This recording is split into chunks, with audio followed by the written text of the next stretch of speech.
Masih bersama saya Adini dan kembali kami sampaikan berita Padang hari ini.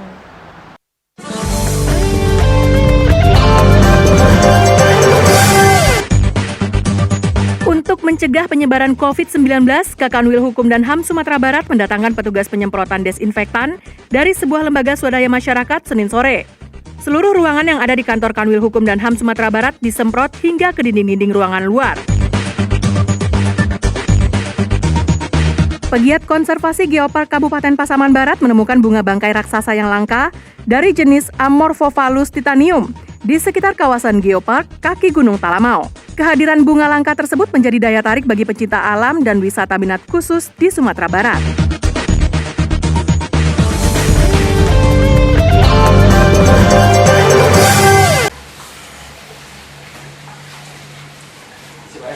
Penyemprotan diawali di ruangan kerja Kakanwil Hukum dan HAM Sumatera Barat.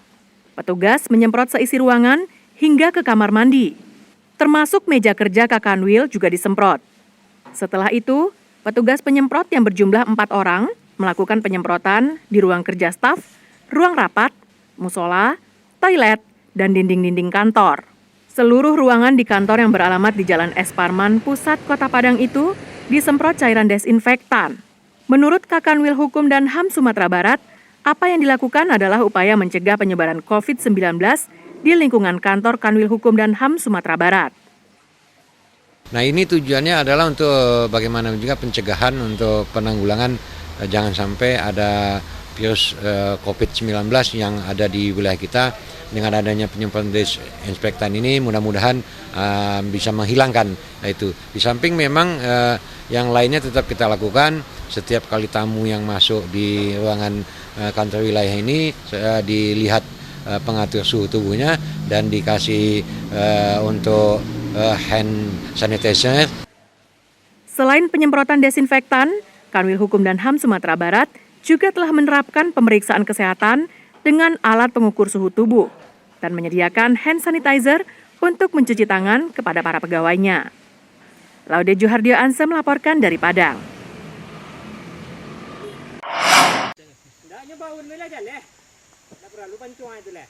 Keasrian kawasan hutan dan ekosistem hayati di kawasan Geopark kaki Gunung Talamau, Kabupaten Pasaman Barat, hingga hari ini masih terjaga.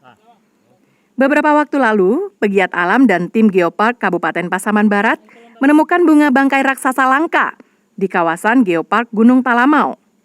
Bunga bangkai jenis Amorphophallus titanium itu ditemukan sekitar Pos 1, jalur pendakian Lubuak Landua, Kecamatan Pasaman. Tim Geopark dan masyarakat memperkirakan bunga jenis itu masih banyak tumbuh di sekitar kaki Gunung Talamau. Setelah menemukan bunga yang masih dalam fase kuncup, tim memberikan tanda dan pembatas agar bunga langka tersebut tidak dirusak oleh oknum tidak bertanggung jawab. Bunga itu kemudian mekar pada Minggu siang, dan fase mekar tersebut dapat bertahan hingga 5 hari. Tinggi bunga bangkai ini sekitar 3 meter.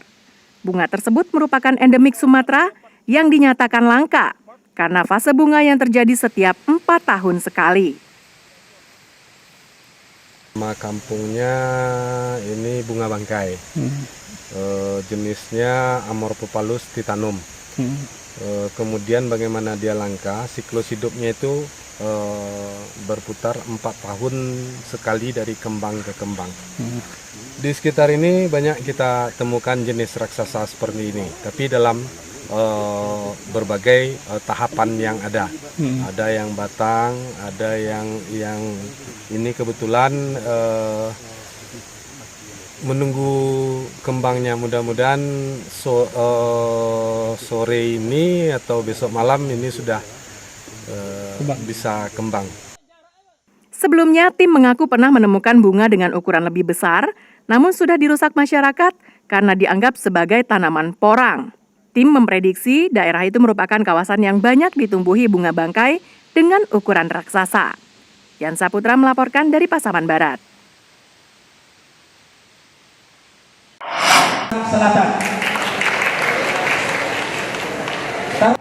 Kelurahan Ula Karang Utara keluar sebagai juara umum Musabakoh Tilawatil Quran yang ke-39 tingkat Kecamatan Padang Utara yang pengumumannya digelar pada hari Minggu malam. Kelurahan ini memborong juara 1 pada 10 kategori lomba.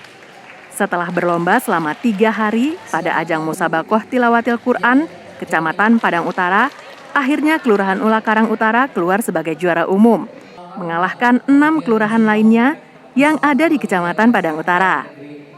Kelurahan Ula Karang Utara menjuarai lomba tahfiz 1 juz non-tilawah putra, lomba khutbah Jumat dan azan, tilawah TK putra, tilawah TK putri, tilawah anak-anak putra, tartil dasar putra, tartil dasar putri, tahfiz 1 juz tilawah putra, tahfiz 1 juz tilawah putri, dan administrasi terbaik. Sedangkan juara kedua dan ketiga diraih oleh Kelurahan Lolong Belanti dan Kelurahan Gunung Pangilun. Kemenangan ini sungguh mengejutkan karena berhasil menundukkan saingan beratnya, yaitu Kelurahan Lolong Belanti, yang menjadi juara umum pada tahun lalu. Menurut Lurah Ula Karang Utara, Bambang Adirus Cahya, pihaknya memang mempersiapkan diri selama 1 bulan penuh dengan pelatih dari Ustadz dan Ustazah yang ada di masjid-masjid di Kelurahan Ula Karang Utara. Kami jauh-jauh hari sudah mempersiapkan kafilah-kafilah kita dengan seleksi-seleksi melalui RT RW. Kita imbau setiap masjid supaya datang, kita seleksi sampai mencapai apa yang kita inginkan pada hari ini. Proses latihannya itu berapa lama, Pak? Itu lebih kurang sebulan. Kami merangkup dari masyarakat untuk dikumpulkan melalui TPA MDA yang ada di kelurahan kita. Pihak Kelurahan Ula Karang Utara bertekad akan mempertahankan prestasi yang membanggakan ini pada lomba MTQ 2 tahun mendatang. Dalam MTQ yang ke-39 tingkat Kecamatan Padang Utara ini, ada beberapa kategori yang diperlombakan, yaitu lomba tilawatil Quran, lomba hafiz Quran, lomba khutbah Jumat, lomba kasidah rebana, lomba pawai taruf, lomba musabakoh fahmil Quran, dan lomba administrasi. Laude Joel Hardia Ansa melaporkan dari Padang.